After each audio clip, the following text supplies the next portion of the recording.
Praise the Lord. வணக்கங்க. ஒரு சின்ன பையன் அவங்க ஊரில் ஒரு தாத்தா ஒரு பெட்டி கடை வச்சுருப்பாரு. அதை கிராஸ் பண்ணி தான் ஸ்கூலுக்கு போவான். அதே மாதிரி ஸ்கூலுக்கு போகலான்னு போகும்போது அந்த கடையில் பார்த்தா புதுசாக ஒரு சாக்லேட் வந்திருக்கு. இந்த தம்பி என்ன பண்ணுறான், அந்த சாக்லேட்டே பார்த்து நின்றுட்டு இருக்காங்க.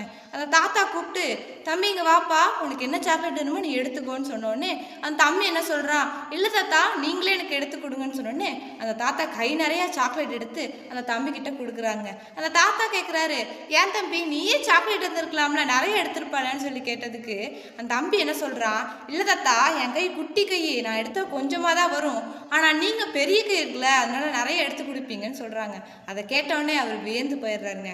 பைபிளில் கூட ஒரு அழகான வசனம் இருக்குது. நீதிமொழிகள் 10:22 கர்த்தரின் ஆசீர்வாதமே ஐஸ்வர்யத்தை தரும், அதனோடு அவர் வேதனையை கூட்டார்னு. ஆமாங்க, நம்ம இன்னும் சில நேரத்தில் கூட மனுஷங்களே தான் தேடி போயிட்டு இருக்கோம். மனிதன் குறைத்தா அது நிறையாது, தேவன் கொடுத்தா அது குறையாதுங்க. ஏன்னா